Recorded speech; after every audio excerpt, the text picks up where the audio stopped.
Hello, welcome back to Cream City Craft. My name is Lana, and today I wanted to do a more traditional podcast style episode where I chat about my current projects that I finished and anything that I'm currently working on. So today I will start with what I'm wearing. This is the Modern Sewing Company Sienna dress that I made for my rehearsal dinner. We just got married last week, so still very fresh, but I made this one out of a silk Dupioni, and it's kind of a more crisp silk, and I used, I believe I made the size 8 in the pattern, and it's a Sienna dress by Modern Sewing Company, if I didn't say that already. And yeah, it's just a really nice summer dress. It's got a lot of pleats as its kind of main feature, and it's got pleats in the back as well. So pleats all the way across the back and the side. There are pockets here and an invisible zip in the back, and yeah, it's a really nice breezy summer dress. So I'm really pleased with it. I'm hoping to get a lot more use out of it now that the rehearsal dinner is over, and yeah, I think it's a great pattern. Really, it was fun to make. It was time consuming with the pleats. Precision is very important with this pattern, but I think if you take your time and don't rush it and just kind of enjoy the process, then it's no problem at all. And once the pleats are done, it's really not too complicated of a construction. I did add a lining to it, so just because this material was a little sheer, I think it was just because of the color. If I had gotten a darker color in this fabric, I probably wouldn't have needed to line it, but I did end up lining it with a kind of more not transparent, but a sheer silk layer underneath. So it did help with the kind of transparency issue, and yeah, I just kind of had to do my own thing with that because there was no, that wasn't part of the pattern. But yeah, it turned out great. I love the pockets. I love pockets and dresses, and it's just really comfortable to wear. I also like how she placed the straps slightly in, or like closer to the center in the back here, so they're not just going straight across the back. They kind of angle in a little bit more towards your center, and I think that helps with keeping the straps on your shoulders, because for myself, I noticed that if there's just a strap going across the top of my shoulder far out to the side, it tends to just kind of fall off my shoulder pretty easily, and these don't do that at all because I think it's because the back is slightly farther in, and it just helps keep things on my body. So I really like that. And yeah, it's a great pattern, fun to make, and I highly recommend it. I'll probably make another one maybe next year in a different fabric. Other finished things that I made, I guess I'll start with this little scarf. This is a silk scarf that I made with the same material that I used for the lining of this dress, and this is just a really simple square silk scarf. And I did do a hand rolled hem on this, and yeah, it turned out great. I just I used the kind of like tearing method for this, so you just cut a little snip along the grain line and just tear it across, and it means that you can get a really nice straight edge on the grain. So when you're cutting, sometimes you can veer off the grain line a little bit, especially when you're cutting something as delicate and fluid as silk. So I decided to just tear it, and it worked great. Yeah, I think it turned out really nice. I've been using it, I used it last week, which was our wedding week, and I had it tied on my handbag, and yeah, it's great. I've also worn it as a little neck scarf, which I thought was actually quite cute.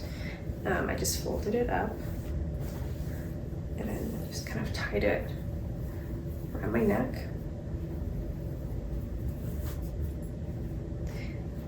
And yeah, it's a nice little accessory. I haven't really made any neck scarves like this before. I usually just knit scarves for like winter time, but I thought there was just enough fabric left over to do this, so I thought it might be a fun thing to try. And I did, the hand rolled hem was I was pleasantly surprised by how easy and enjoyable it was. It's different, the technique I use is different than like a slip stitch. There's actually like a kind of like zigzagging motion that you do, and then you pull it, and it's really satisfying to do. So it is a fun way to finish an edge, and I feel like it might make a really nice edge on like a hemline of like a dress or something if you have a more delicate material. So that's my little scarf. Would love to make more too with different, maybe patterned fabrics.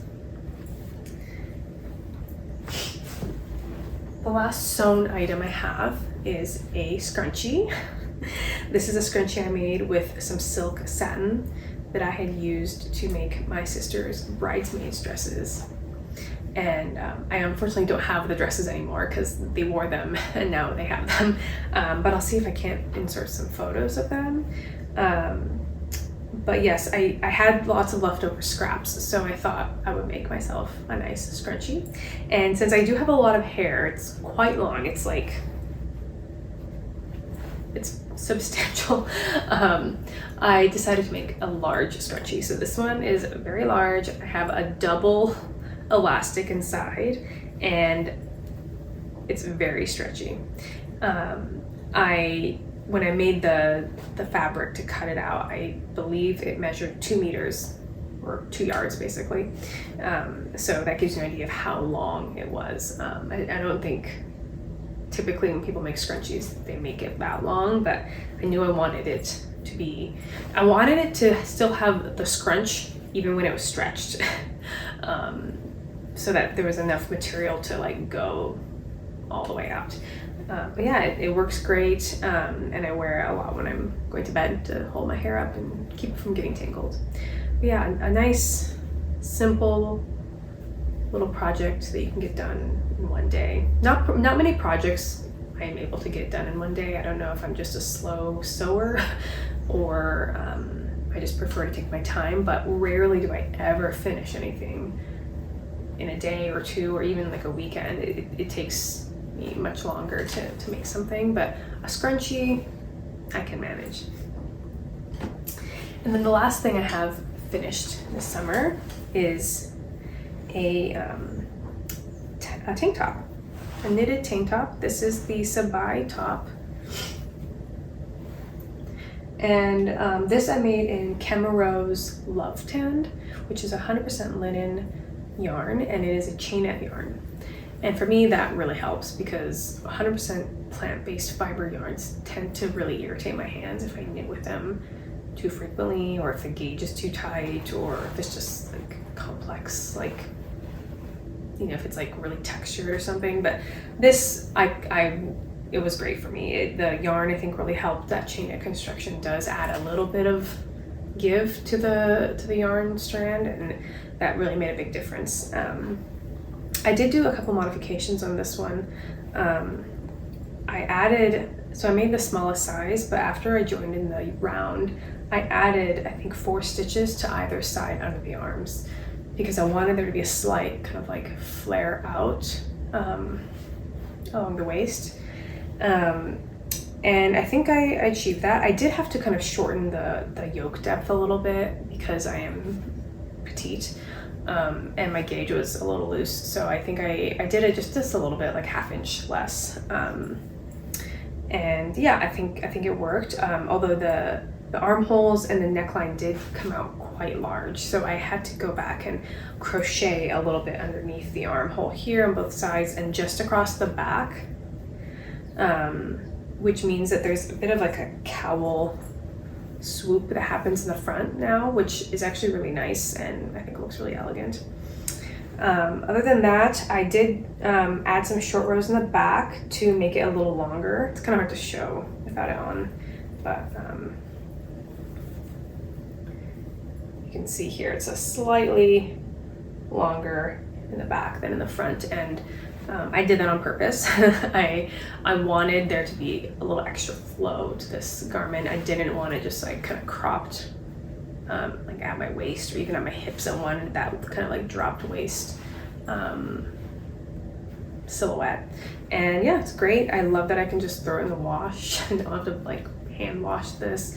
And I think with time it will soften up even more. This yarn definitely has a bit of, it's not crunchy, it's not hard or anything, but there is, you know, linen has that kind of like slight crispy texture when it's freshly washed, and then as you wear it, it softens.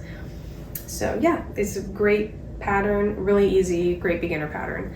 And I would like to make more in other kind of chainette style plant-based yarns. I would like to make another one in this exact yarn, actually in a different color. Yeah, plant-based yarns are hard to find. I do struggle a little bit with that, but I did enjoy this one. All right, so the last thing I have is just one little project that I'm working on, and it is my pattern that I'm in the process of developing. It is the Usia scarf, and I made one version, my initial like sample, and I just had to make a second one. So here is the second one. It is, so the Usia scarf, I mentioned it in my previous video, but it's a brioche pattern, little scarf. And I am making this one in a strand of, it's a silk mohair and suri alpaca blend. I think it's,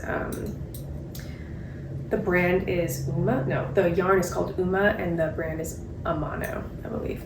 And then I'm holding it also with a strand of lace weight, just plain alpaca. Like, I don't think it might be baby alpaca, but both yarns are very soft. And they were both in my stash from either a leftover from another project, and I thought it'd make a nice little neck scarf. And yeah, so I'm working on this. I did have to unravel like 4 inches of it last night because I realized I had dropped a stitch, and it was like I just couldn't I didn't want to do brioche surgery on that much. You know, if it was just a few rows down, I would have kind of unpicked a little bit just on that spot and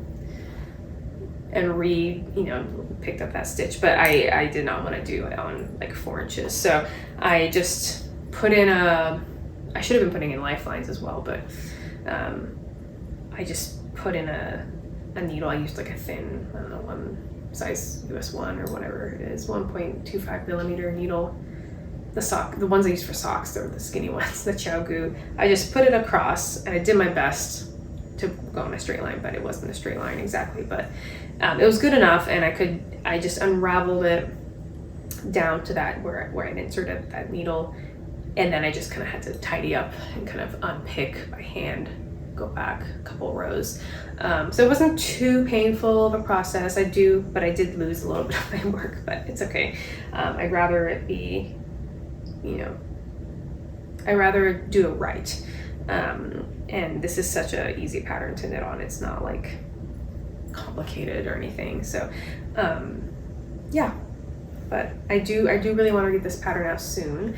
I'm kind of looking for tech editor. I don't know if it needs to be tech edited. It's just a one size simple brioche scarf, but I've never released a pattern before, so I want to make sure that it's correct and that there's all the information that needs to be in the pattern is there. So I am kind of in the process of doing that, and then hopefully soon I can release it. And I do want to make more patterns. Right now I'm a little bit more in the sewing sewing mood because of the warmer weather. I'm not gravitating towards thick chunky wool cardigans and things, but soon I will be. Soon will be knitting season, but right now I'm still savoring the warm weather, and yeah, working on a little scarf like this isn't too terrible in the warm weather. So it is fun to knit on. It's easy, it's small, I can bring it with me to the park or in the car or whatever. So it's nice. Other than that, I have one project that I just started. It is a sewing project, and it is the Modern Sewing Company unisex shirt. which I spoke about in my last video that I was going to do it, and I have cut out the pattern, I've cut out the fabric, and now I can hopefully get to work on it soon now that the wedding is over and the family has returned home and the house is quieted down. So I need to get my craft room back. It was turned into a bedroom briefly, so get everything situated and then I can get back to work on that. So I'm excited to get that one finished. It's going to be really, I think, a really nice garment to wear. It's a linen button-down shirt, so yeah. But yeah, that's what I've been up to lately. Nothing too much. It's been a busy summer, and yeah, it's, you know, I just like to work on little things here and there when I get busy instead of trying to take on big projects. So thanks for watching. I hope you enjoyed it, and I will talk to you soon.